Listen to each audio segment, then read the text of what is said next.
and I fell at like 6 o'clock this morning. I slipped on the stairs. I didn't fall down the stairs. Now, don't I ain't fall all the way down the steps, but I fell on the stairs and I landed on my tailbone. I haven't fell in a good, I don't know, 6 years maybe. Last time I fell, I think I slipped on some ice. So I'm suffering a little bit. You know, I'm breathing different. I'm moving different. I'm a little older. I can't be out here falling down like some young punk. All right. So we're gonna talk about now the Mark Shapiro. I did want to discuss that. I was going to wait till SmackDown, but since I don't have anything to talk about tonight, let's go ahead and talk about it now. We're gonna talk about that tonight. We're gonna talk about Mark Shapiro's ridiculous comment. But I think some people have taken it out of context. But we're gonna talk about his ridiculous comment. And how TK well Endeavor, TKO Endeavor, whichever you want to call it, they're already um, embodying some of my worst fears about non wrestling people being involved with the wrestling business, and the changes that they choose to make for certain decisions. I'm not a fan of what I read or heard from Mark Shapiro. Now, apparently, what he did is that he went on, I forget what kind of podcast. I think it was Bloomberg Business or something like that, and he mentioned how house shows, like, WWE has 300 shows a year, 175 of them are televised, and maybe they could, the house show business, the live event business, as they call it. They don't call them house shows anymore. They call them live events. And that the live event business is, I forget the word that he uses, but it's basically to say they're not profitable. Not all of the ventures are profitable. And so he didn't say they wanted to wipe out house shows, period. He wanted to specifically attack the C and D towns. Some of the smaller arenas, some of the smaller shows, he wanted to get rid of them. And that is, I think, one of the things that a lot of people have complained about was house shows. Now, we know that there was a couple of wrestlers who complained about house shows, and I get that. Maybe you don't need to have so many shows per week. But if you basically tell people, hey, if you live in the middle of Ohio and you don't live near Cincinnati or Cleveland, you're never going to get a WWE show. Then what is their incentive to continue following the product and to continue, buying merchandise? The part of the reason why WWE is so special to people, and it's the same reason why territory wrestling was so important, is because these are people that you see on television that will come into your town. Tom Cruise is never coming into your town. Not that you can interact with him in any real way, but you can have the stars of WrestleMania or Monday Night Raw in your small town.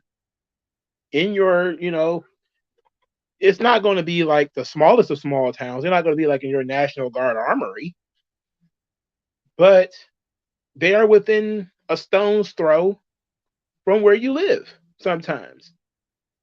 And and it's true that there have been stories of, whenever they would run a show. Wait a minute, it was true in like the 80s that whenever they ran a show in Pennsylvania, they would have to run a show in Ohio or something like that in order to make the money back because they would always lose money. But I think that was because of rights fees and all that kind of stuff. Where they were arguing with the government. But I agree that for a business, each individual event is its own business. I get that. And if those shows are not profitable, it's a sensible business decision to cut those shows. Now, here's the what we call, a second order effect. If they start cutting shows, then what do you think is going to be next? Well, we don't run as many shows, so why do we need so many talent? And that's going to be the next thing on the book. The moment he cuts all those house shows, you know, let's say they cut 100 of them. So now they're down to 200 shows a year. 175 of those are house shows. I mean, are televised. Now they only got. They don't need a bunch of wrestlers anymore. They can start firing wrestlers. They can start running a smaller roster. Now he was particularly talking about cutting production, cutting the cost of production, and I was floored by that too, because one of Vince McMahon's gems, one of his loves, was how produced and professionally produced the WWE product is. Even if, to a degree that it's overproduced, which I think most people will say that it's overproduced. But he's talking about, taking away. The weird thing is he was talking about how he worked at ESPN and he worked in production at ESPN. It's like it's not the same thing. It's not the same business. I know some people think it is, but it's not the same business. You know. So now we're about to go to, and that's the first thing I thought too is pyro, the graphics that are on the screen. Look, I'm not a big fan of the graphics and everything. Maybe it's a little too much of that. But everything that makes stuff interactive, they're looking to get rid of it. In order to save $35 here and there, it's not going to save you hundreds of millions of dollars. If that were going to be the case, Vince would have done it. This is to pinch pennies, if we're being honest. I don't think they lose so much money on these house shows that it's not worth doing, because they probably make it up or make something in merchandise, and in fan loyalty, which I know he mentioned that. Oh, I know that these things build brand loyalty, but blah, blah, blah. They're penny pinching. He does not understand the wrestling business. He don't get it. Endeavor don't get it. They don't get it.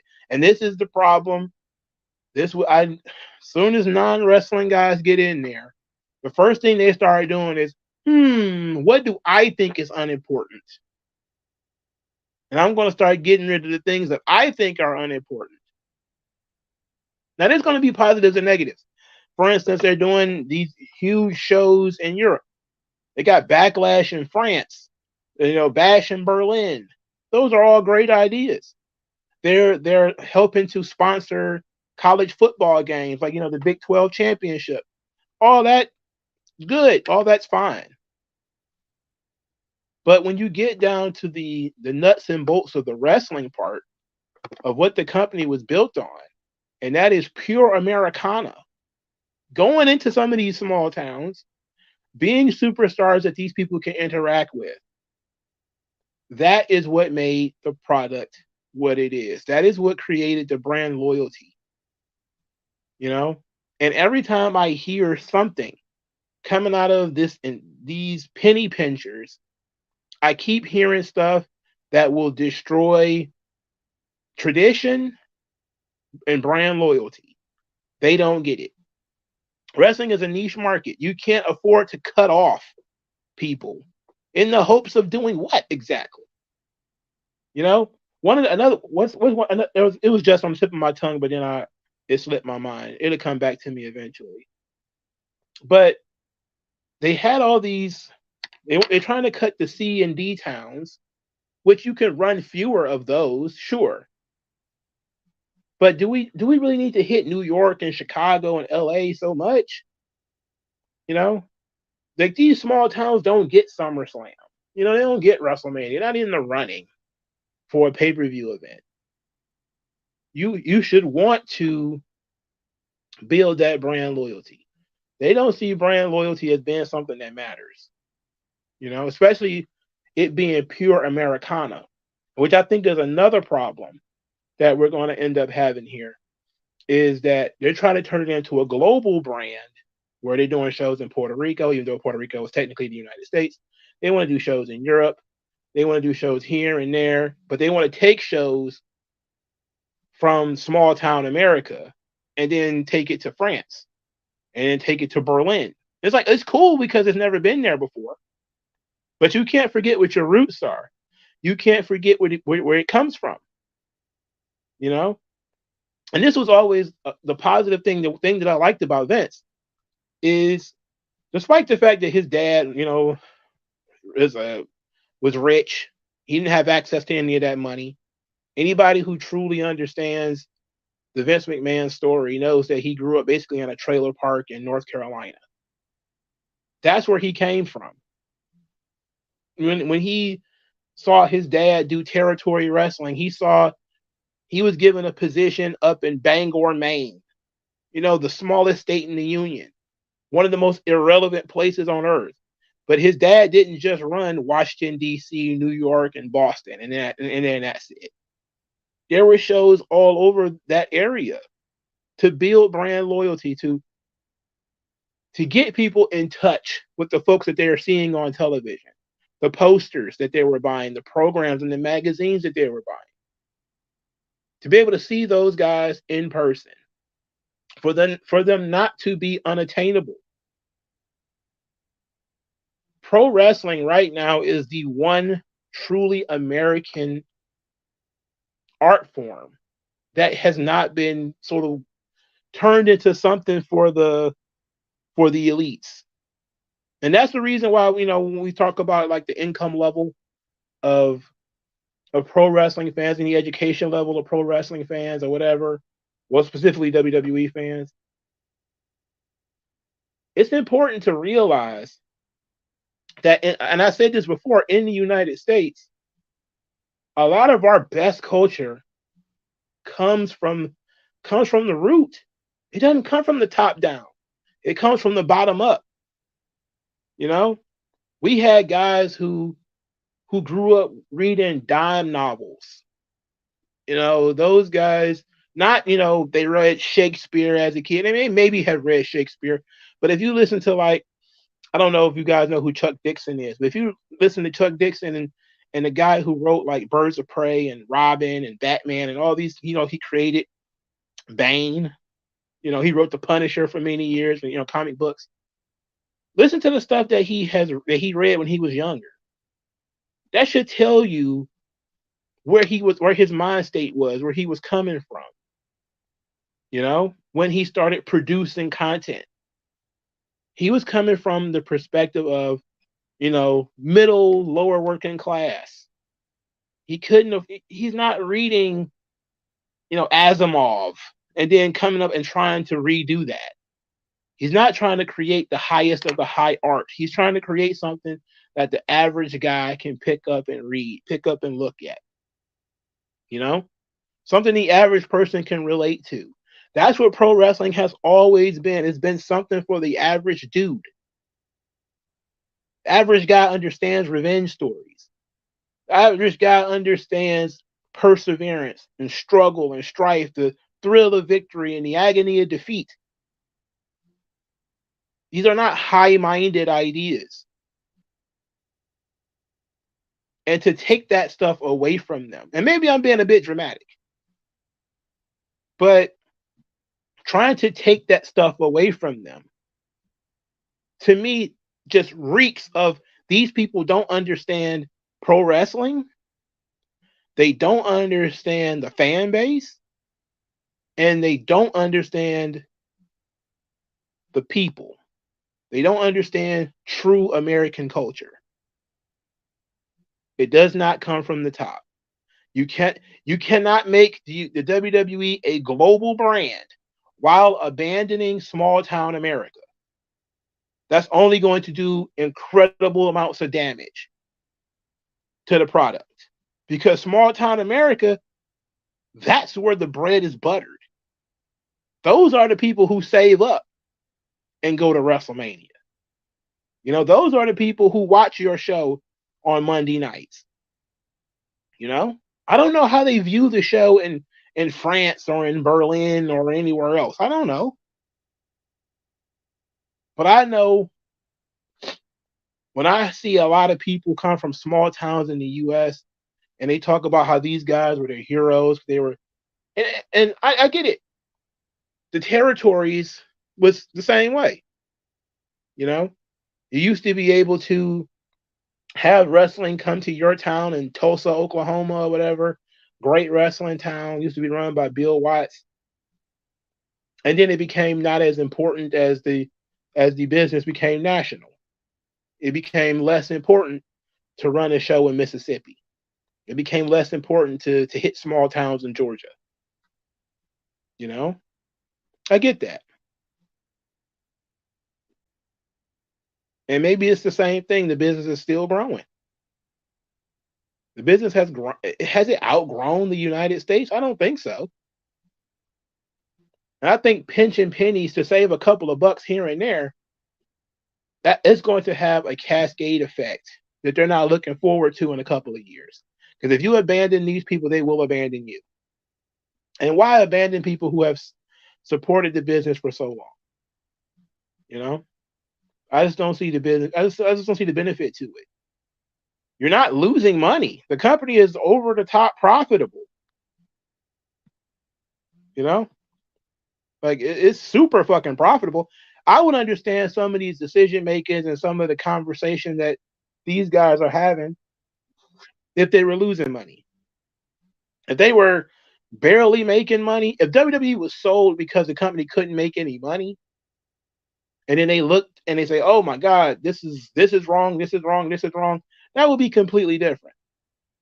They inherited a company that had made a tremendous profit, not just revenue. They made tremendous profits. And now they're saying, how can we make even more?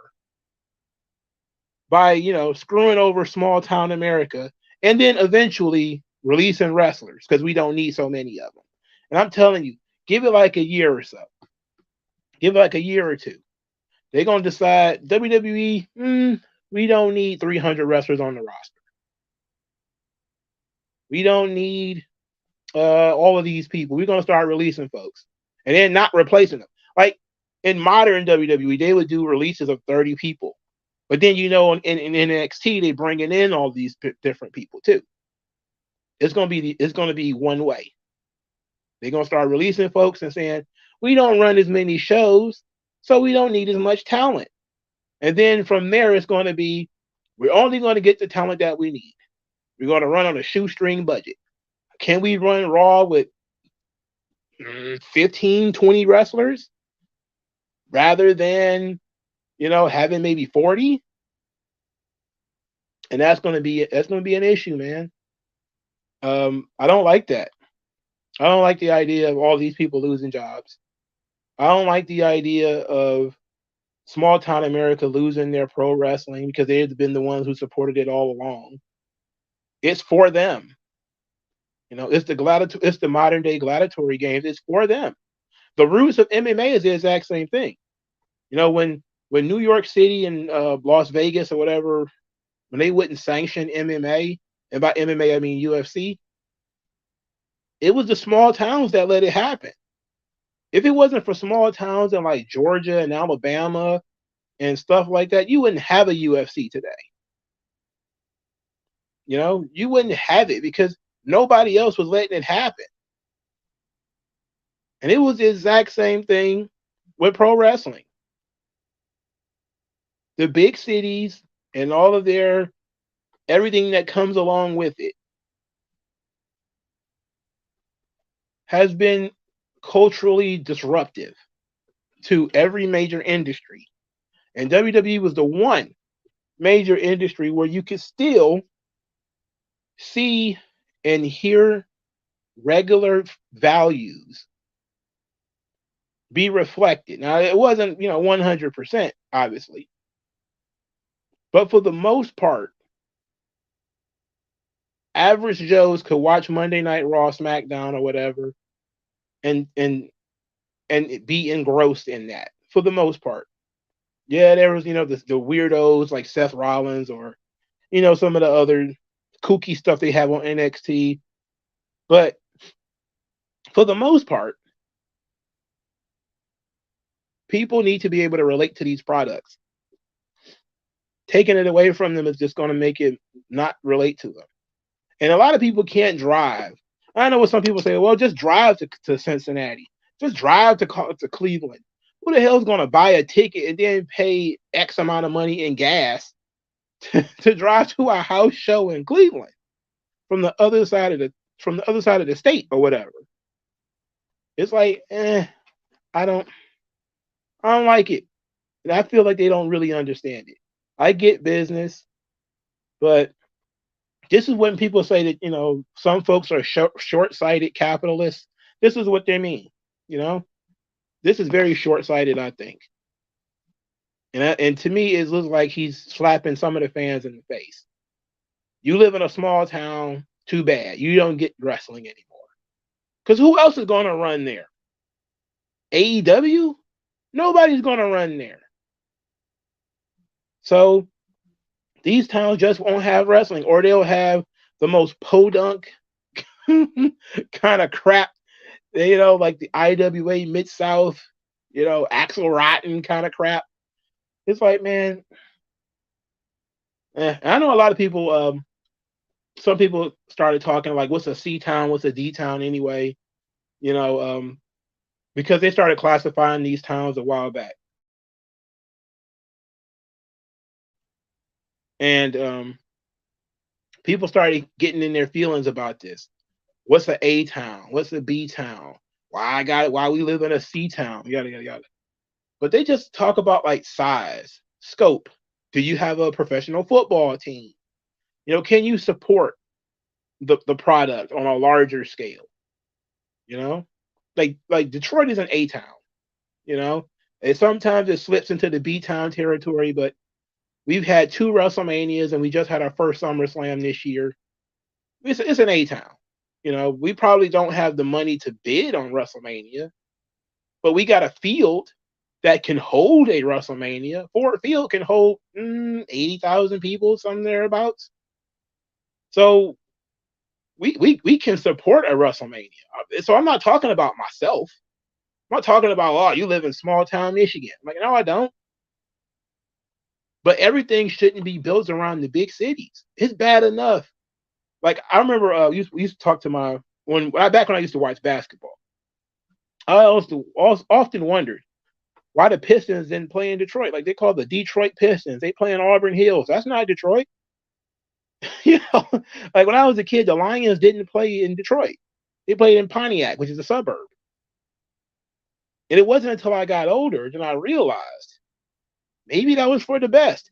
Maybe centralizing every single sports team in one city wasn't the smartest thing to do. Not only for traffic, but for culture. Maybe it's better to spread things out. Now the only huge buildings outside of Detroit are the big house in Ann Arbor, where the University of Michigan plays. And I think, and that building can hold what, 90,000 people or something to that effect. So I'm always very suspicious when people are when they're attacking the lower class, because I want to know where that comes from. They don't have money, we get it, but they got something else, and something that is just as important. And if you're not going to lose tons of money on it, then why attack them? Why go after them? I don't see the benefit in that. I don't know. I just don't see it. AJ3 says, why do they always favor these deep states? It's an elitist mind state. If certain people had their way, there would only be 4 states in the whole United States. California, New York, Illinois, and Maryland. That would be it. Everything else is flyover country. And I guess maybe Houston and Texas. Everything else would be flyover country. Nothing else matters. Washington D.C. because that's where all the politicians are. New York because that's where all the sports is. That's where Wall Street is. California is where Hollywood is, and Chicago is, it's a big business space. It's the second largest city in the United States. That would be it. If certain people had their way, those 4 states would be the most important states in the entire country. Nobody else would matter. But it's not fair. It's not right. There's people who live in other places, and sure, they could move, but you should also have quality of life where you choose to live.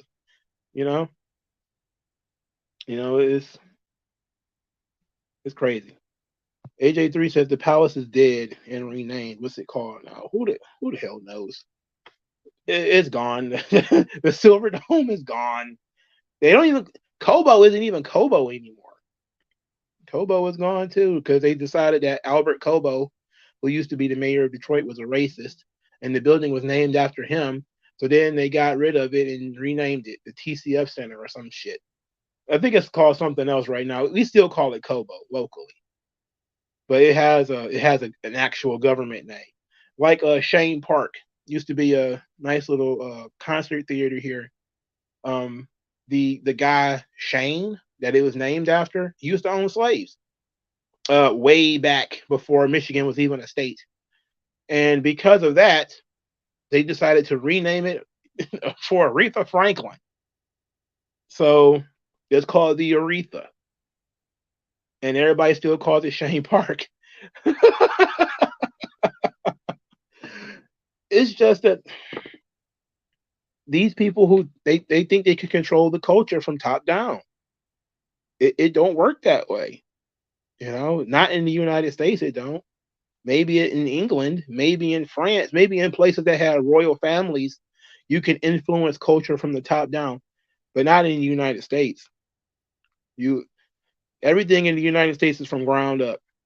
The most popular musical genre in the United States is hip hop. It comes from the people. It comes from, homies who lived in the projects. Whether you want to argue about them being black or Jamaicans or whatever, you can argue about that all day. But it's pretty much well accepted that it came from people who lived in the projects. People who lived in the hoods. And now, this was 50 years ago. And now it's the most popular musical genre in the world. Before that, one of the most popular musical genres in the world was jazz. It was created by country black dudes who couldn't even read.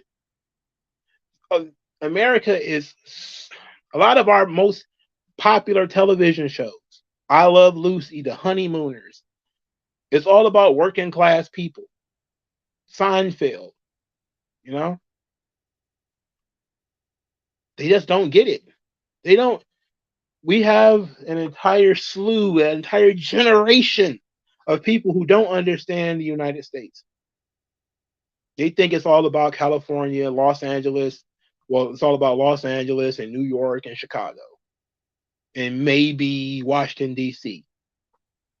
If you're political to Washington, D.C. Then maybe Miami. It's all about these big cities. It's not, though. It's very difficult to watch this happening. So did I see the new NIL signings? I did not. I saw that they had signed a bunch of people, but I did not go through the names. Nobody stood out as being anybody I would actually know. People are telling you that MJF is going to WWE. I'm going to talk about MJF tomorrow. I got a video in my head about MJF. I'm not going to do it here because I want to formulate my thoughts a little bit better. But I'm going to talk about MJF tomorrow. D-Max says, what do you believe caused the slide in AEW's metrics and the boost in WWE's metrics? How long do you think these trends continue? Well, what I think happened is WWE found something that works. They found stories that work. And when you look at what is a success in the WWE, it's stuff that people can relate to. For a long time, the bloodline drama is something that people can relate to, not just because, we have movies like The Godfather or, The Departed, where mob flicks that are kind of have this internal drama to it. That's part of it. But I think part of it is just realize that, how real this is. Because all of these people are really related. It's not actors. Well, it's not actors playing a role. These guys are really related. Everything that you see about this thing could have a tinge of reality to it, even though it's a work. And then you had, some other elements that spinned out of it, like, Sami Zayn, who was, adorable as a babyface. Then you had Cody Rhodes come over, which brought a lot of energy because, Cody was the prodigal son. With him, there was positive momentum coming. And one of the things that Triple H did that I think was really smart is that he went through and started healing, and not healing as in turning heel, but healing as in there were deep wounds in the WWE audience. And he went about making people feel better.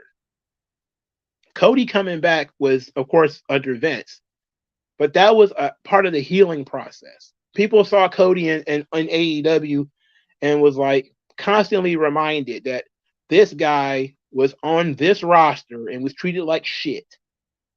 So when he got a chance to come back and then be treated like a big star, people was like, yes, finally. Not just because, we love Cody that much. They had come to like Cody, but because they felt like he was where he should have been the whole time.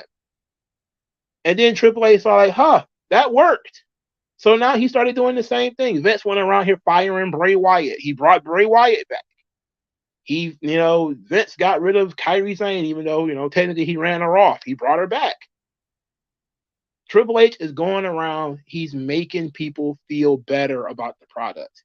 Even if he's not doing shit, people just feel better about the product.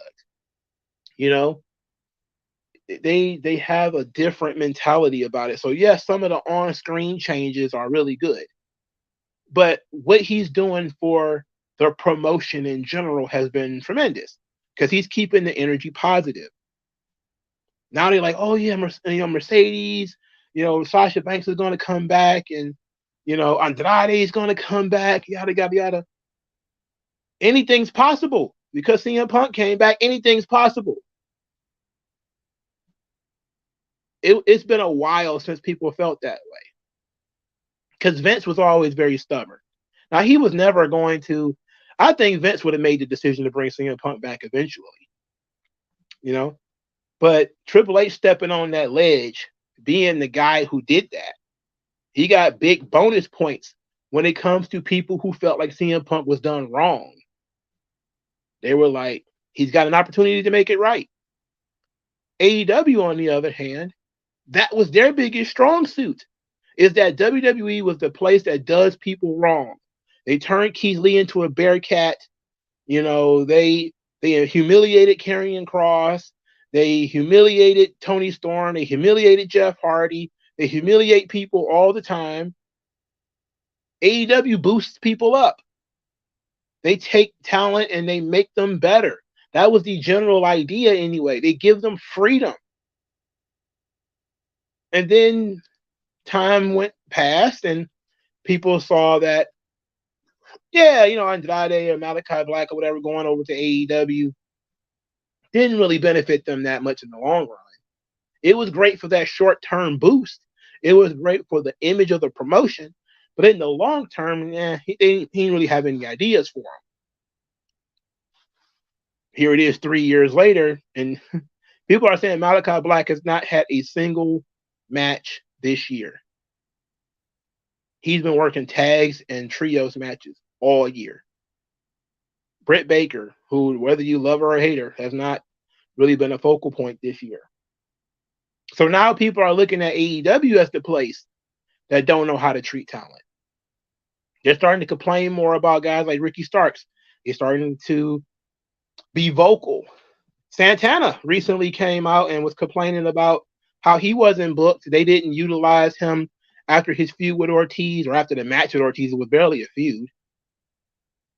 And he was complaining, and he tweeted and deleted, and then mocked the idea of being fined over what he said. So now you see people, the scabs are being picked over in AEW, and people are looking at it like Triple H needs to save Andrade. Instead, when it was 2 or 3 years ago, it was the other way around. Tony Khan needs to save Keith Lee. He needs to bring in this person or bring in that person for no other reason than the positive momentum. And he got a lot of it. But it peaked. It peaked at CM Punk. And I think I talk a lot and I don't take a lot of notes, but I'm pretty sure I said that was going to happen. There was nowhere for you to go after that. That was the biggest open wound left in WWE that could possibly be fixed. The Owen Hart thing, you can't do anything about that. Chris Benoit can't do nothing about that. But CM Punk, the biggest open wound remaining. And Tony Khan tried to fix it. He created an Owen Hart tournament for no other reason than to be able to say, hey, wrestling fans, we can all enjoy Owen Hart without thinking about him falling from the goddamn sky. It was about positivity. But now AEW is not about that anymore.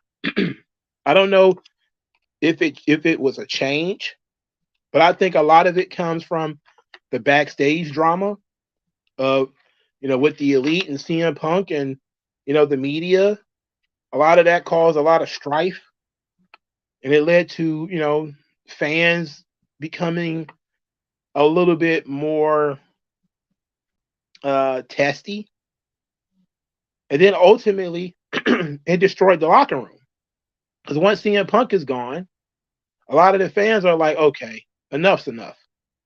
And I think I said this on my Dynamite review. Like, look at how many people have been missing for several weeks in AEW. Darby Allin, who they love in AEW, the Acclaimed, who was loved in AEW, Britt Baker, who was loved, Thunder Rosa, who has supposedly been medically cleared for a while now. She still hasn't been brought back. When you think about that kind of stuff, and people are like, oh, yeah, how would Britt Baker do in NXT? Like, you think about that because she's not doing shit in AEW. People want to know if MJF's going to jump ship because they're looking at him in AEW. I don't really think that way. I think WWE has too much talent. They got a little too much. So I don't know what's going on. But to me, I think WWE has they got a lot of momentum. It's a positive momentum. And they have always run in cycles where business is down and then out of nowhere business is up, but it's usually through a really well-crafted story leading to a lot of success, top heavy with baby faces, which is now a new thing.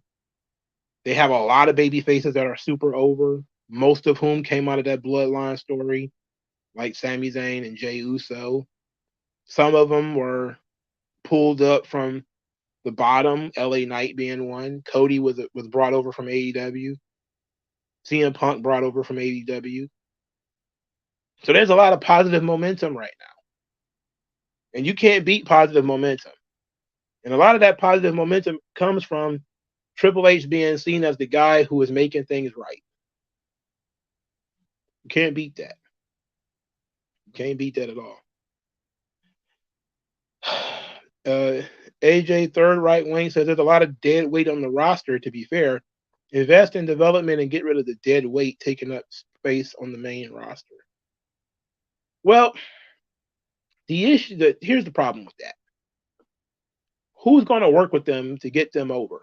So you have like, I don't know, let's say they got 200 people in NXT. All right. How many people do you really need to get these folks ready? They can't work with each other, because they work with each other, they're going to end up getting hurt. Most of them need to be led. So when you look at, you can't touch the top of the card. You can forget it. Who's going to fire Roman Reigns or whatever? So the middle card guys, some of them are bulletproof. Kevin Owens, Sami Zayn, Ricochet, they're not going anywhere. So you have to look at some people in the underneath, the Cedric Alexanders, the Apollo Crews. Some of those guys might be guys you can cut. But those are also guys that you could send to NXT to help build your next generation of talent. That if, Cedric Alexander blows out his knee, well, it ain't exactly like you sent Solo Sikoa down there and he blew out his knee.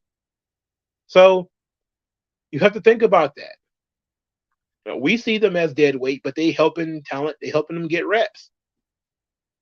It's a positive. It's a positive. I don't know what there's no magic number of talent that you need.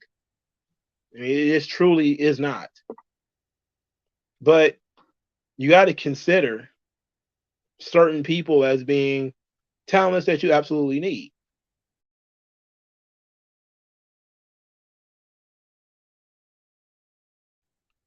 Most of the wrestlers hating house shows should be grateful, considering they probably won't be booked on a Raw for months. And that's really what I'm considering. Like Karrion Kross. Karrion Kross hasn't been on TV in weeks, but he's been on house shows. Omos, he ain't been on TV in months, but he's been on house shows. Johnny Gargano for a long time before they reformed DIY was on house shows a lot. There are some guys who almost exclusively house show wrestlers. And guess what? That's good. Because why should you continuously send Rhea Ripley or Charlotte or Bianca Belair or whatever into house shows, especially small house shows, where they take unnecessary bumps in front of no people? There's some people there, but it's not recorded. It doesn't matter that much. She's getting reps. She's working out chemistry with a new opponent or something like that. But those are bumps, and that's a hefty paycheck. You have to pay her for that show. So I understand for sure. But if you can give somebody some opportunities, and you never know what's going to come out of that, I think that it's worth keeping. That's just me. I don't know. Like, there's definitely some people you could fire. I could probably think of some folks you could fire right now. I'm not saying everybody should keep a job. What I'm saying is you need a certain level of experienced talent to help your younger talent. And my whole thing was I was really afraid for NXT because I knew this kind of stuff was going to happen. These crazy cuts, and we're going to get rid of this and get rid of that. I was so worried it was going to cut the Performance Center, and they still might. But they've allowed UFC to keep their training facilities, so maybe they're not going to cut that. But I'm not a big fan of what I'm hearing. Saudi Arabia should buy WWE so WWE can become a private company. I don't want it to be owned by the Saudis. Even though I do believe that they probably wouldn't interfere as much as Endeavor is seeming to do. And Endeavor's not interfering a lot. They're doing a lot less than, corporations typically do. But then again, they're just getting started. In 5 years, who knows what they done did. Like when they started talking about moving Raw off of Mondays. And that's the thing that I was talking about earlier when I said it was on the tip of my tongue. That bothers me to no end. Well, Nick Khan keeps talking about, oh, we can move Raw to Tuesday. We can move it. You could put it on Wednesday in the middle of the afternoon if you want to. And guess what? All the people who watch wrestling on Monday nights is going to be pissed the fuck off. And then guess what? AEW is going to have an opportunity to slide in there and continue the tradition. Why? We're going to take Raw off of cable and put it on Amazon Prime. Why? Why are you trying to make the product harder to follow? It's just to pinch pennies. It don't matter that if you're going to cut production costs anyway, then keep it on USA or keep it on a network where people can find it. You're cutting production costs anyway. That's the thing that blows my mind.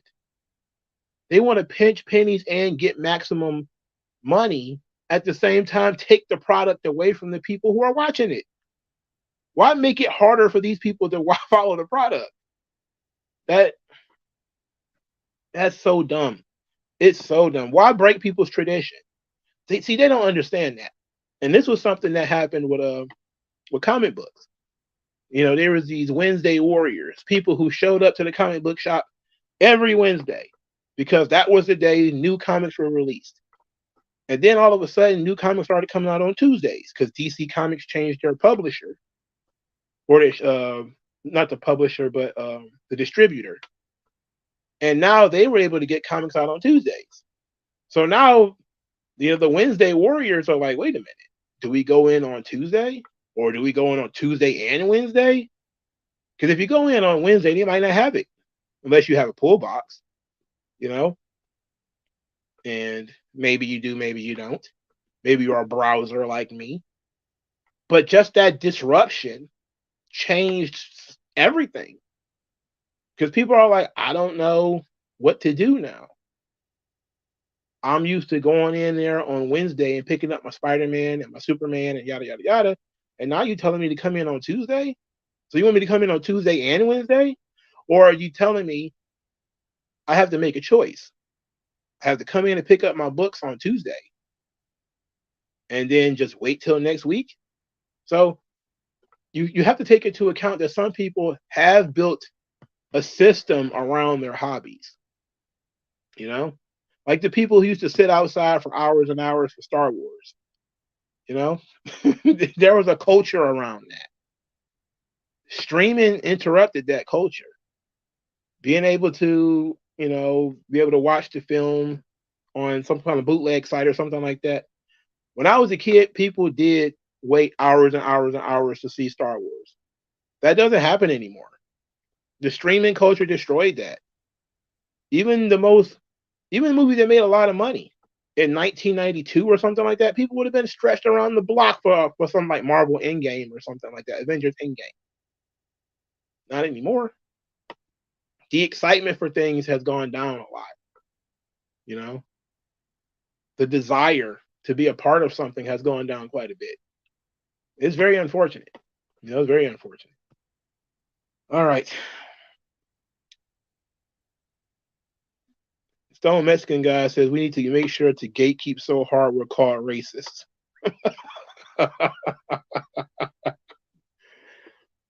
I already know that it looks like Endeavor is going for a different audience. That's what it looks like to me. It looks like to me like they're trying to target certain people. I'm not going to say who, but they don't like the audience that they have, and and I can see the mask slipping a little bit. They're not a big fan of the audience that they have. It's a bunch of broke Americans. So they're like, well, how do we get this in front of wealthier people? Well, how about we trot Undertaker out there with a Big 12 championship? The Big 12, is that even a major conference anymore? It used to be a major conference back when I watched college football. I know that most conferences are dead now, except like the Big 10. And I think the Big 10, the SEC, and the Big 12 are like the only three major conferences left. We're going to talk about them getting rid of the UK media, too. We're going to talk about physical media, too. That's another thing I think that's a problem.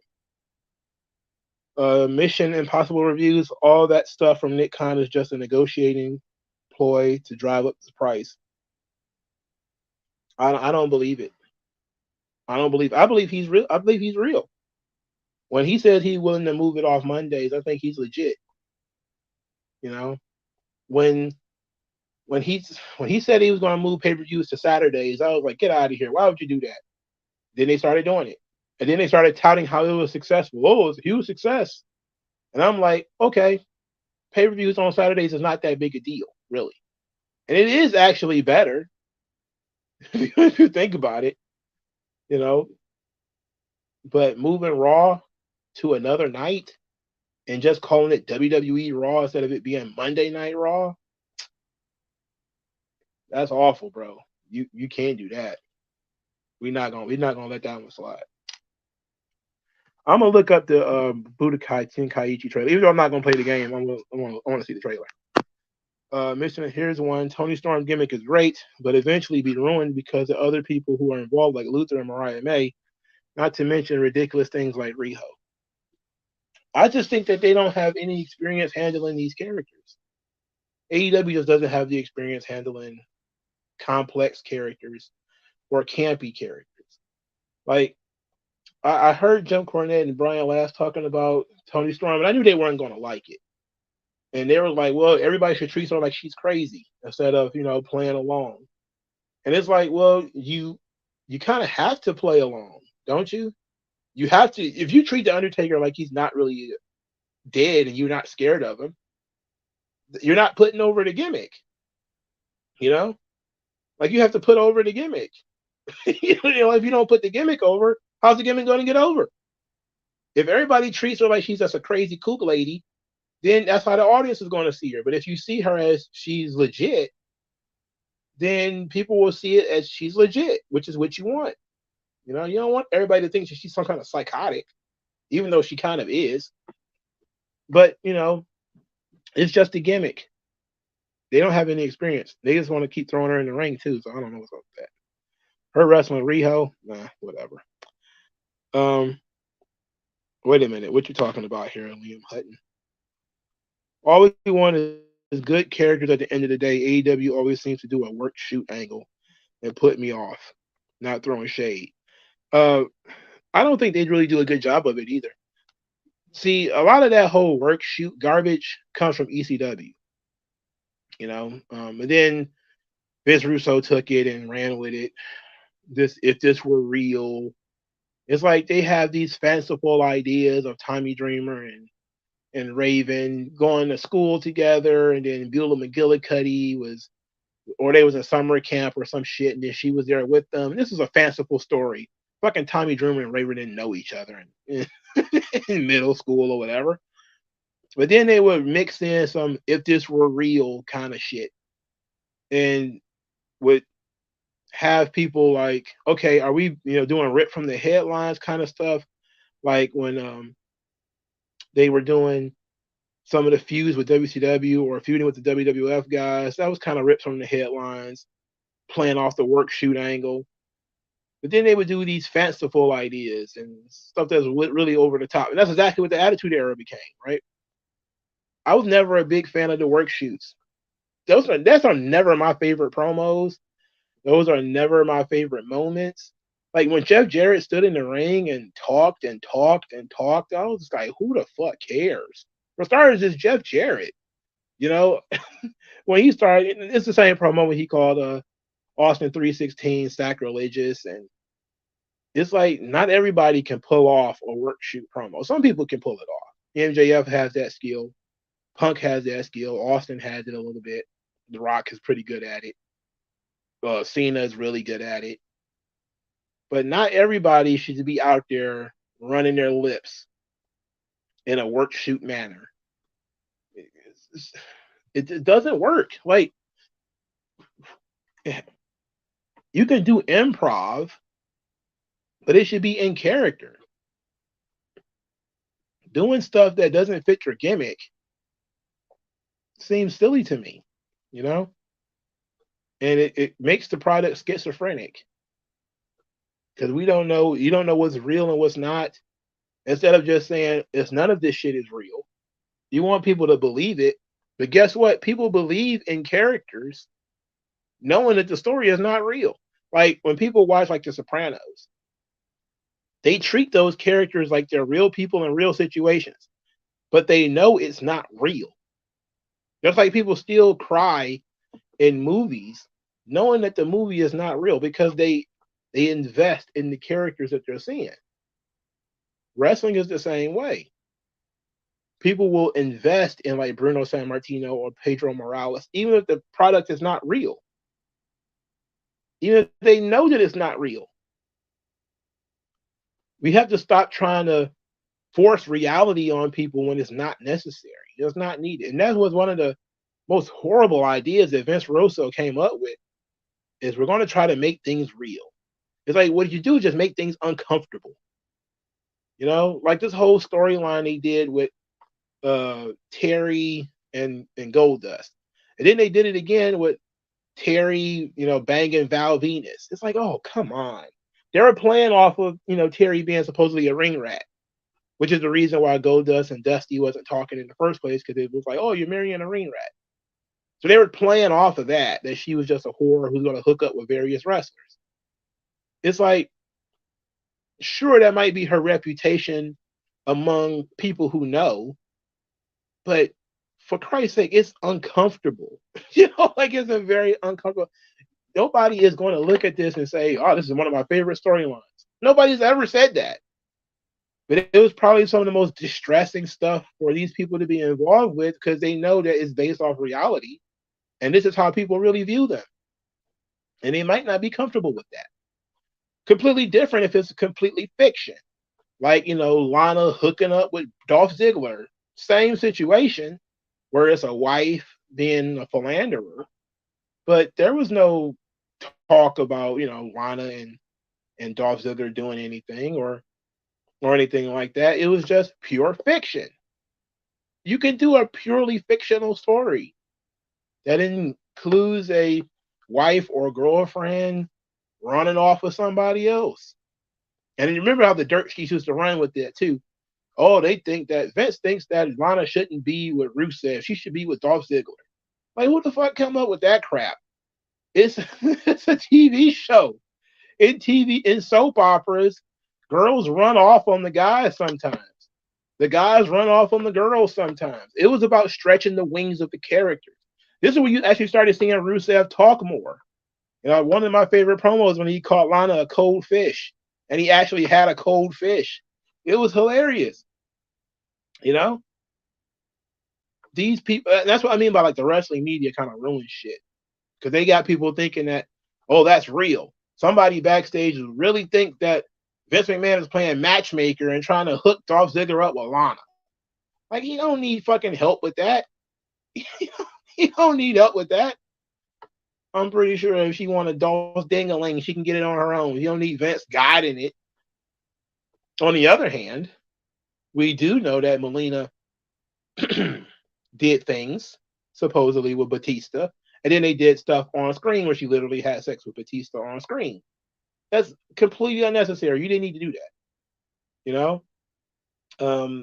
Just gotta think about things sometimes. You gotta think about stuff sometimes. You can't just do shit. Jay, that's me. AEW needs to release a lot of talent that aren't doing anything or they don't have anything for them.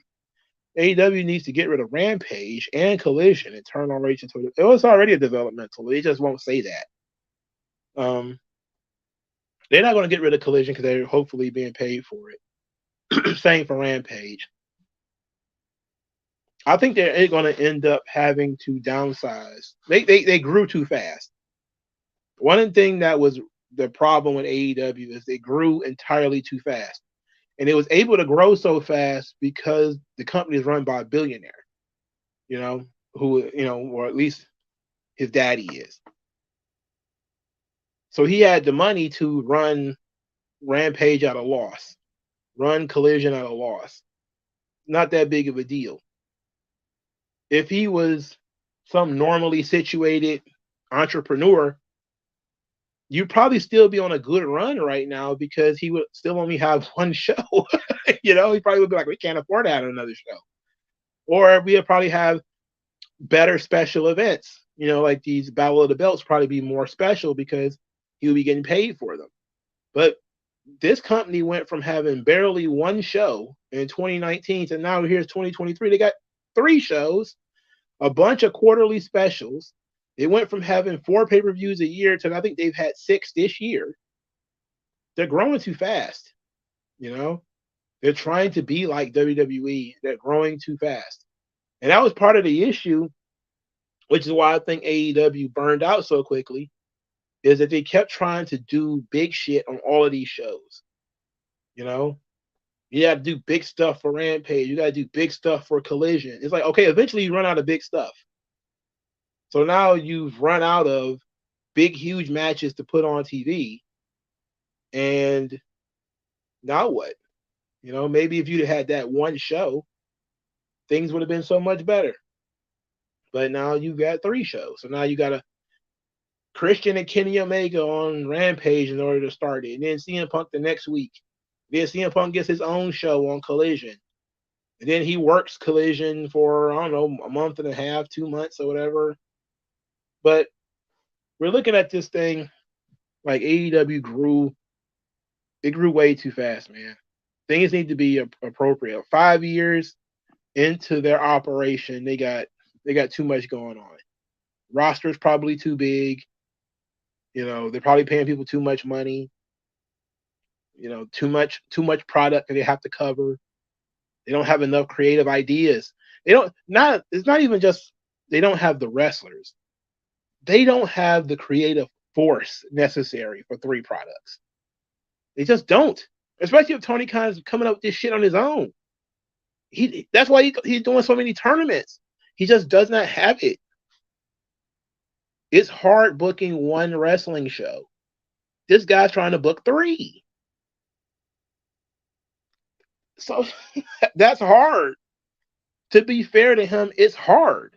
Vince had a bunch of people around him, helping him book all these shows. And then some of these shows, like, you know, Wrestling Challenger or Superstars, they would be booked in arenas and put together in blocks, and then they would drip these shows out over the course of a couple of months. This guy's trying to do 2 live television shows a week. And then, you know, bought Ring of Honor and trying to keep that alive. It's like, bro, it's too much. He put too much on his plate. But part of that is what I said in my video about AEW fans being super high IQ. They're stubborn. Tony Khan kept winning Booker of the Year and thought, well, I'm legitimately Booker of the Year. I'm just that damn good. And then very quickly ran out of ideas, and now it's just tournament, goofy shit, tournament, and it's like, well, you weren't that smart, you know. You didn't have the Midas touch, or if you did, you exploited it too much. You know, you exploited it, and it all burned out too soon on you. You know, but he'll be all right. He's a billionaire. He'll be okay. Yeah, the wrestling media sucks. They suck real bad. Liam Hutton says, what made Austin and Rock so special was their completely different promo style. Austin was rough and straight shooting compared to The Rock's more pompous, arrogant, slower style. Special J doesn't like the Attitude Era. It's not my favorite either. I won't say I don't like it, but it's just it was the era where I started losing interest in wrestling. When I started feeling like wrestling was trying very hard. You know, it wasn't being what it was. It was trying to be something different. And some people feel that way about like the long drawn out, thematic things with the bloodline. Like, oh, you're doing too much. Just be a wrestling show. But I felt like Attitude Era was the wrestling part of the show. And I complain about matches. Like, I don't like pointless matches. But one thing I don't like more than that is when you act like the wrestling doesn't matter. Like, you can't say it doesn't matter. it should have a purpose. All right, like kung fu fights in movies have purpose. You tell the story to make the fights make sense. That's what works. Because if we just want to watch a tournament of fake fighting, who's going to watch that? That's WMAC Masters. And even then, they try to put together a storyline. You got to put together something. Wrestling needs to be on at least 4 times a week. But see, here's the thing: wrestling is very cheap. It's one of the cheapest forms of entertainment in the world, which is why it appeals to the lower demographics. It doesn't cost a lot to produce, and that's why there's so much of it on television now. But I don't know what's the right amount, but I do think wrestling is overexposed. We could probably do with 1 less hour of Raw per week. I think that if a wrestling show dared to do 1 hour solid every week on television, no more, you probably would be happier with that. The 2-hour model is not bad. You get a lot done in 2 hours. Burn 2 hours, that's not bad. But I think if you was to go back to the hour model, you'll probably have a much better product across the board. If everybody lost 2 hours out of their show, if SmackDown was 1 hour, for starters, you probably have a tremendous roster cut. I'm talking maybe 60% of the roster would be gone. If you got rid of that 3rd hour of Raw and made SmackDown 1 hour, NXT 1 hour, you probably see a 60% cut in the roster. No lie. And that's the only reason why I'm not for it. Otherwise, you can watch most of these shows in an hour. Fast forward through some of the boring matches, and you'll be good. What if they move SmackDown to Mondays? Oh my God. Ugh. Monday Night SmackDown. Good Lord. All right, let's talk about this before we move on.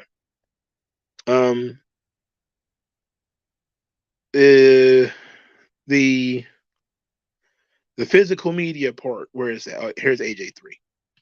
So WWE UK announced that they're getting rid of their DVD division. They're going to stop producing DVDs this year. The importance of physical media is no small issue. Recently, I think some people saw that PlayStation is going to be deleting product that people actually already paid for. Spotify, they have now I've heard that Spotify has like albums missing. Like they censored certain rap albums where their songs missing from the albums and stuff.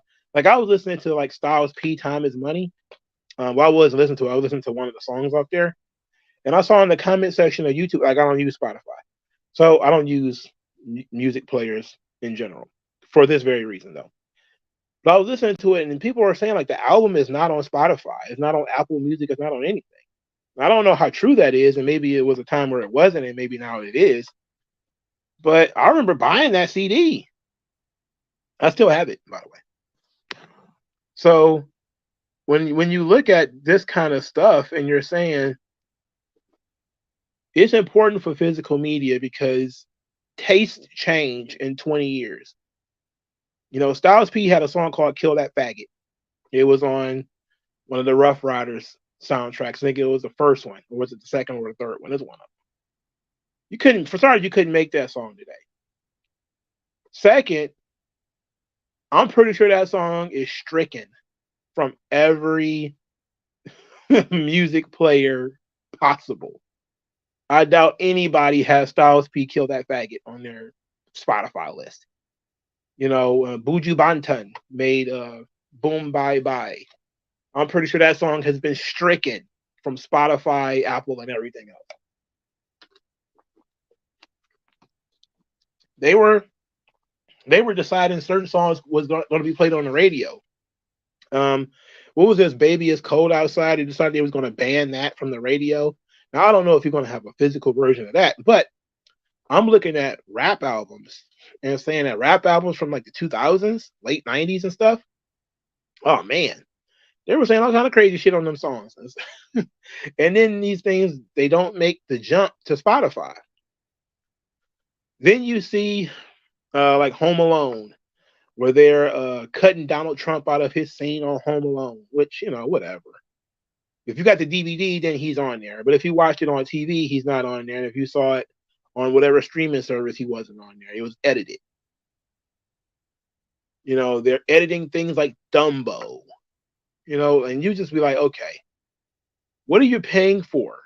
And that's what I feel like when it comes to the WWE network to loop it back to wrestling. WrestleMania 3, they edit out, Roddy Piper. It's like, well, thank God I got WrestleMania 3 on DVD. I got it in a WrestleMania box set. Now, I don't have any shows of the last I stopped buying DVDs maybe 2016, maybe 2017. If I see something for like rock bottom prices, like I'll get them. Or if I see a collection, I may get those.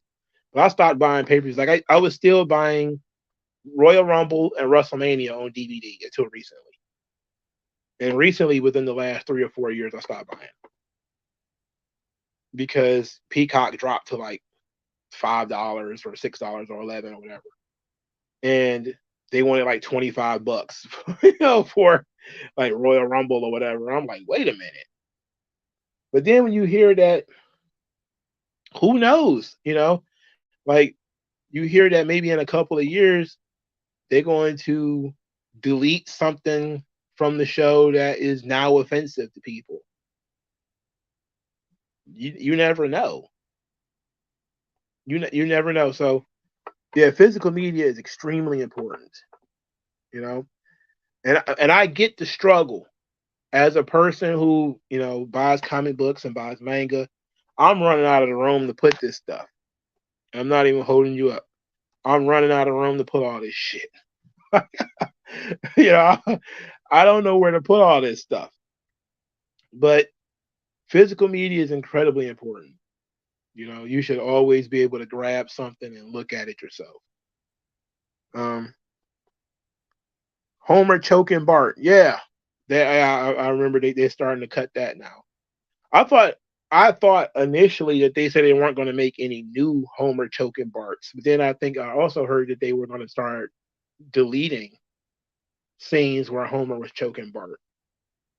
So it's very unimportant. Did I read what you said? No, I was talking, so I did not read it. I'll get around to it eventually. Big Armada says, I'm confused as to why AEW talent are complaining about not always being used. They can't go work part-time for other promotions. Is that not part of the contracts anymore? They can, and Santana has been. He's been working in House of Glory, but the money's not the same probably.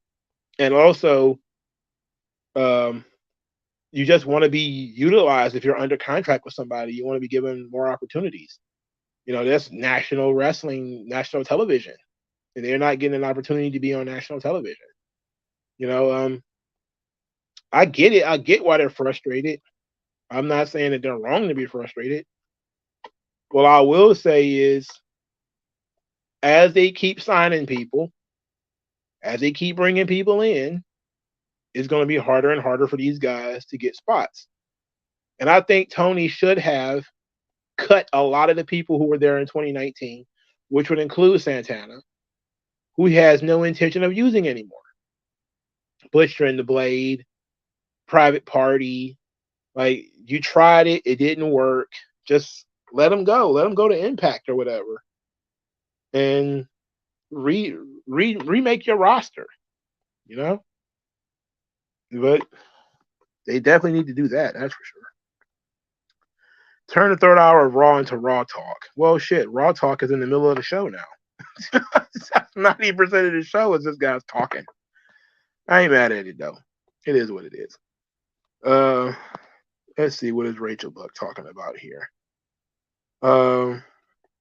Wait a minute. Did I hear that Bobby Lashley forgave CM Punk and main event Jey Uso forgave CM Punk?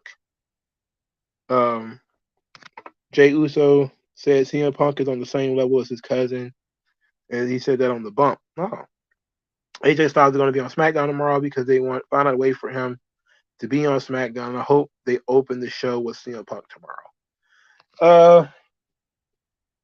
Well, why was Jey Uso upset with CM Punk? There would be no reason for. I know he probably would be pissed off because Roman was pissed off, but he don't have to be upset because Roman was pissed off. And what do Bobby Lashley got to be pissed off about? Him and Punk never had any issues.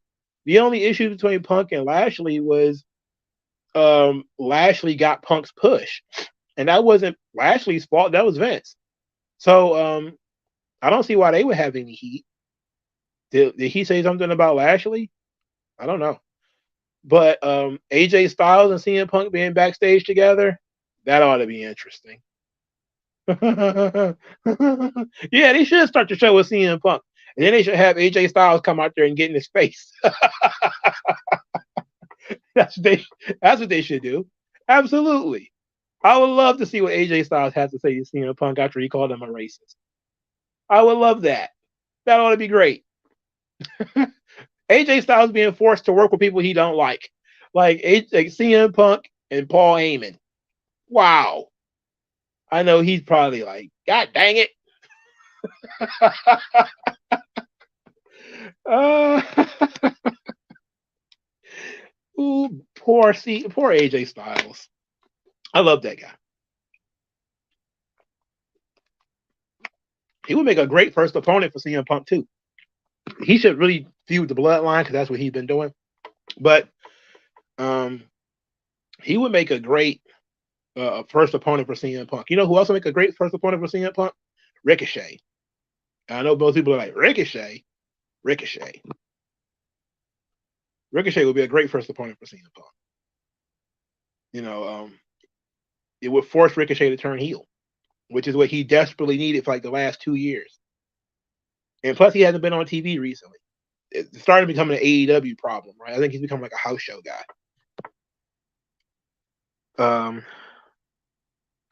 Yes, I've seen the movie Ted from Mark Wahlberg. Without physical media, some of the filmmakers or people trying to make movies won't be thriving. Nobody wants to go to streaming because it's too much of a headache. Nobody wants to stream because they don't get paid for it. They're not getting residuals.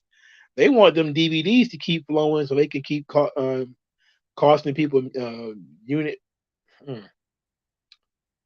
per unit royalties. That's what they want, you know. Which is why I'm surprised they're getting away with just no physical media stuff in Hollywood. You know, you should. That's all you need to do is put it in the contract. They have to continue making DVDs. You know, just put it in. I would have put that in my contract. Fuck trying to get residuals from streaming. That's not going to do you any good. The companies are going to go bankrupt.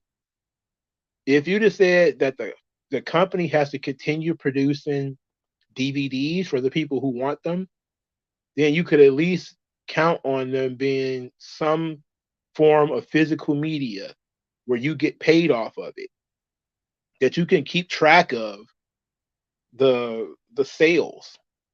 You know, you could prop that industry up, and artists should do the same thing. Rappers should and all of them should really force the issue that people should continue buying CDs. You know, it should really happen. You're a fool not to. If you get paid per unit, why wouldn't you? But now everybody's on a 360 contract anyway, so they're retarded. That 360 deal is the dumbest fucking thing in the world, and they keep signing them. I don't understand with that. Mongo, what do you think about the rise of AI in the workplace? Well, it depends on what workplace. There are some jobs where human beings aren't really needed, and you could probably set a computer up to do it. I would suggest a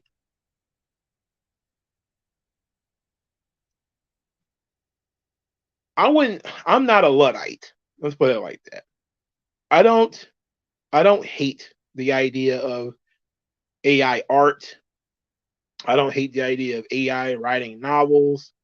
I don't hate the idea of AI doing anything because I believe that human beings do shit better, in terms of creative fields.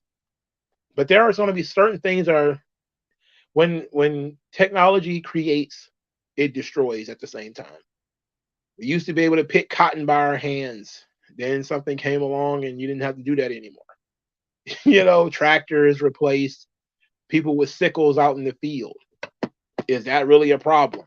For the people who think that, oh, you could have been outside in the hot sun with a sickle cutting down wheat. It's like, yeah, but we got tractors now. We don't need to do that anymore. Sure, that created a glut of labor because now we got a bunch of people who probably would be out in the fields, but now they're just kind of sitting around soaking up welfare. That's just the price we pay for a forward thinking society in that regard. So when it comes to AI, it would probably be the same thing. There'll be a lot of white collar people probably fucked in the game. Now that they did stop, I think, AI trading because they were doing, they had some AI on Wall Street. They were doing AI based trades. They stopped that. They got rid of that, and it was probably for the best because you need to make there are some decisions that need to be made using a human brain because so that's why I'm not too concerned about AI taking over because there's a lot of stuff, especially in the white collar fields, where it still requires a human brain. Something that requires the human back, okay, you might be fucked. All right, yeah, maybe truckers are going to end up losing because um, artificial intelligence is going to be driving the cars themselves, or somebody's going to be able to drive a car like a video game from. He's going to be sitting in his goddamn house in Dallas and driving the train or driving the van across Wyoming or something like that through artificial intelligence. Who knows? But that's just again the cost of doing business. We create other things. We create other industries, and then we get it started, and then we send the robots in, the trucks in, the machines or whatever. That's just kind of how things work. You know, you can't tell me that if all of a sudden there's a machine that could do open heart surgery, you're going to say no. It's like what the price of open heart surgery would plummet if there was a artificial intelligence that would do open heart surgery. That means you would probably save who knows how many people if a machine could do open heart surgery. You know how many lives you would save per year? And how much insurance would go down? Well, would it go down? Well, you wouldn't have a human in order to take an advantage of you, so you would probably have a better idea of how much it would cost. But there's a lot of things that I think that AI would probably fix. So I'm not too concerned about art and movies and stuff. Like I don't care about that. Anything that involves the human brain, I wouldn't care too much about it. But human skill, maybe. And also, I probably wouldn't sign up for open heart AI surgery. What happens if things fucking malfunction when your chest wide open? Do you really want that? I don't want that problem. Have I seen any artists continue to use physical media, receive revenue from it? Well, the issue is there are so few CDs and all that kind of stuff actually made that it probably isn't worth doing. I know Nas recently released a double album on vinyl. I'm pretty sure he got paid for that. I'm pretty sure he made, even though it's almost all the songs are like 20 years old, but it looked like a nice little gift. I don't have a record player here though. And plus, letter, they got I didn't like the track listing. It was okay. Uh, did I hear that Dragon Lee has 2 championship matches, one on NXT and one on the main roster for the United States Championship? He's not wrestling Logan Paul yet. I wouldn't be mad if he wrestled Logan Paul, but I know he's wrestling Dominic Mysterio on Saturday. That's going to be fun.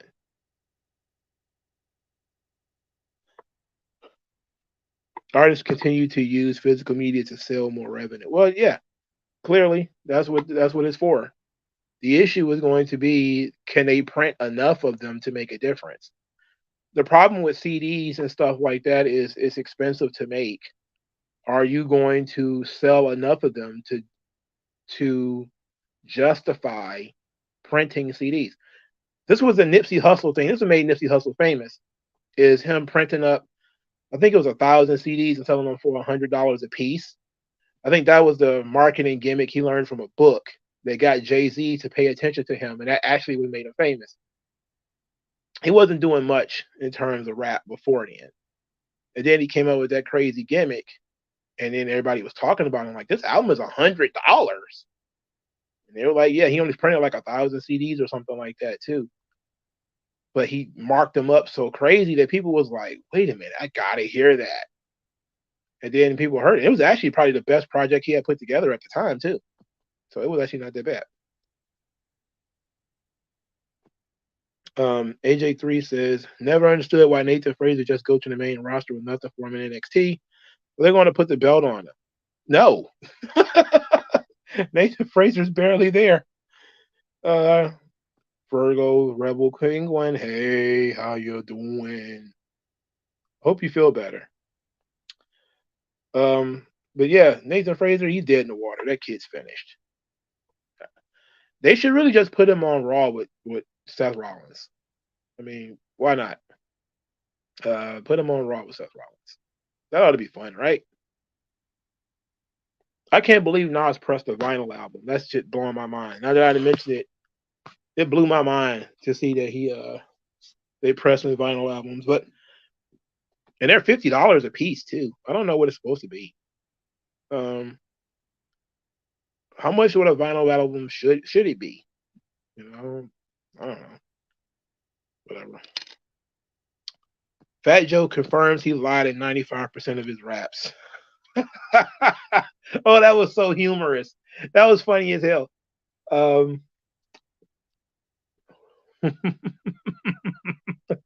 Can't listen to John Blaze anymore, man, because of Fat Joe.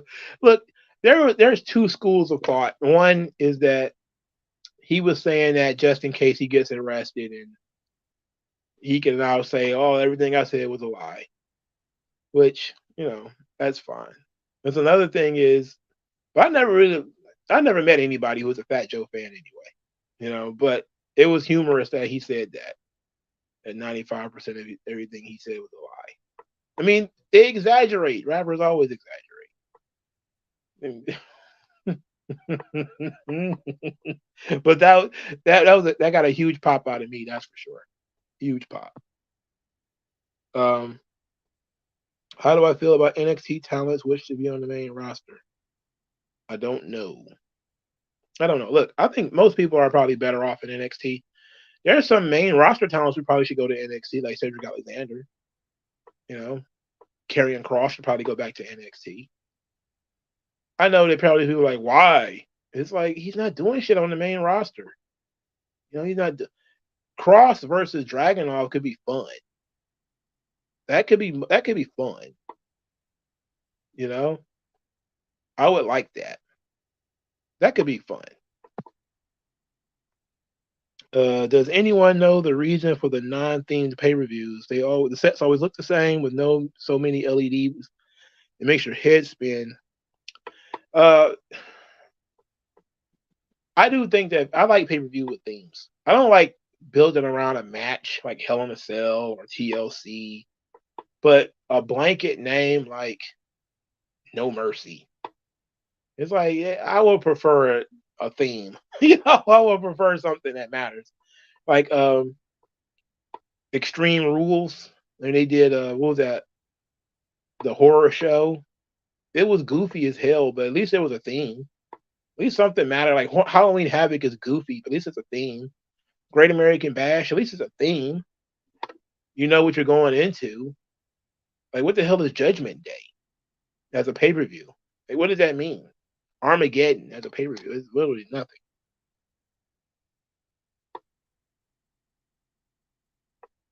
The authors of Pain to show up Saturday at Deadline. To be with who?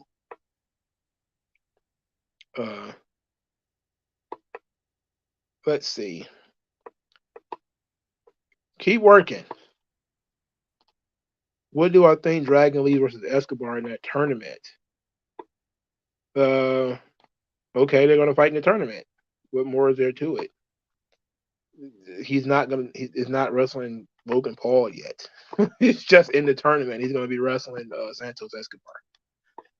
He already lost to him, so hopefully I don't know if he should win that match. He should win that match if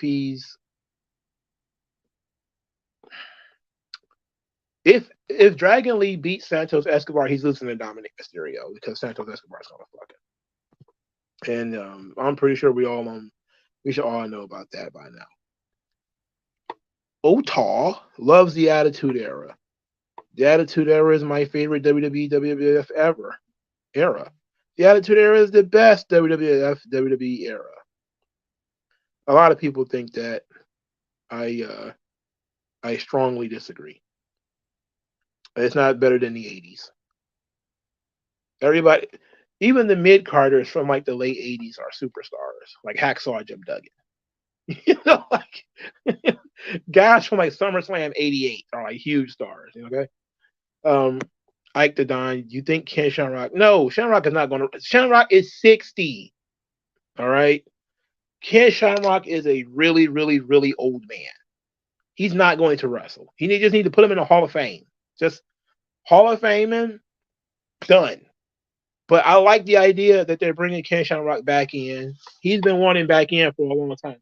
And I read, oh my goodness. I actually have Ken Shamrock's book. Now there's 2 Shamrock books. I read the Jonathan Snowden book. Oh shit. I read the Jonathan Snowden book already on Ken Shamrock. It's phenomenal. But now I got his earlier book called Inside the Lion's Den. Ken Shamrock was trying to get back into WWF in like 2002 before he went to TNA.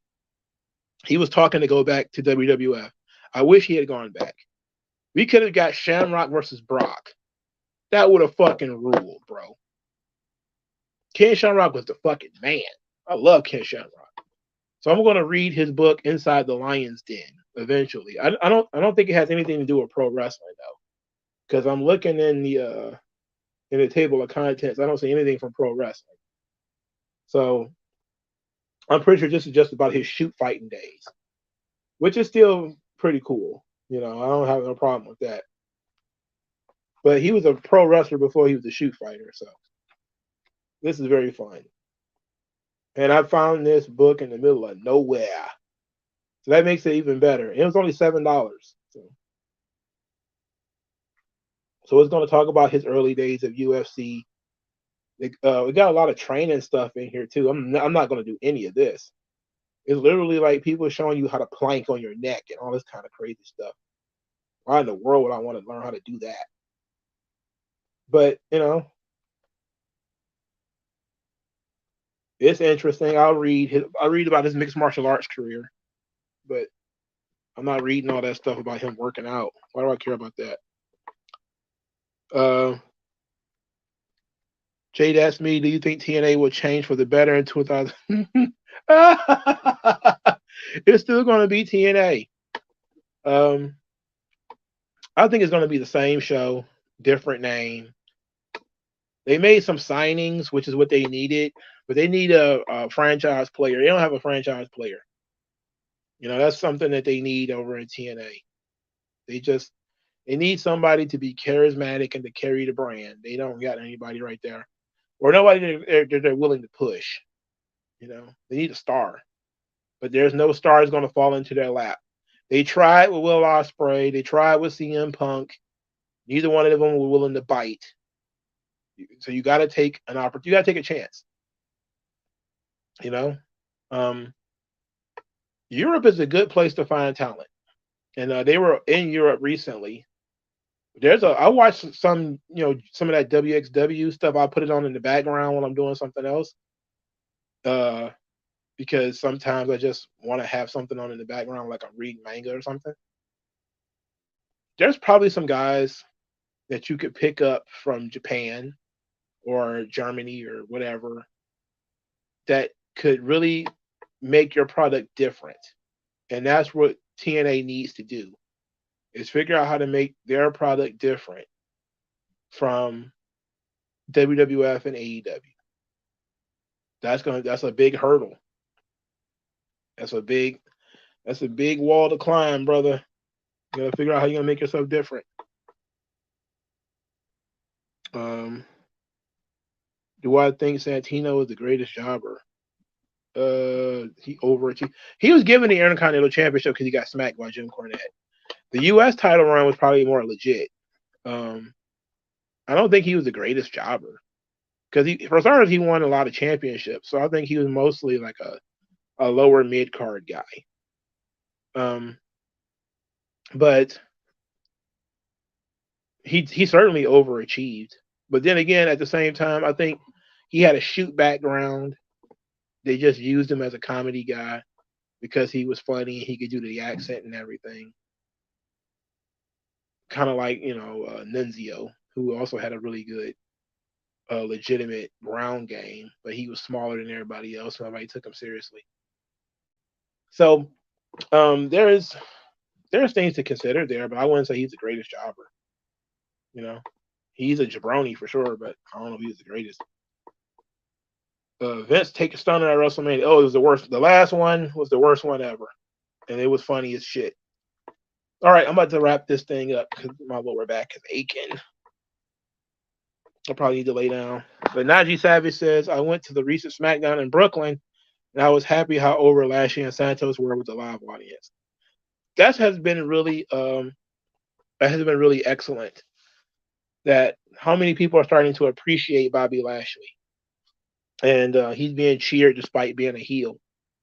And I think part of it is people just respect him, and they don't give a reason to hate him. Like, what to hate him for? Hate him for what? Trying to help the Street Profits?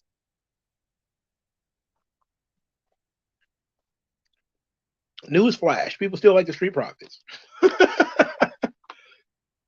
We're not mad that you tried to help the Street Profits. I don't know. Very weird. All right, man. Let's wrap this thing up. Thanks to everybody for stopping by. I'll talk to you guys later. Probably gonna do 2 videos tomorrow, and then we're gonna chill for the weekend and enjoy NXT Deadline. Peace out. Oh shit! I pushed the wrong button. What am I doing?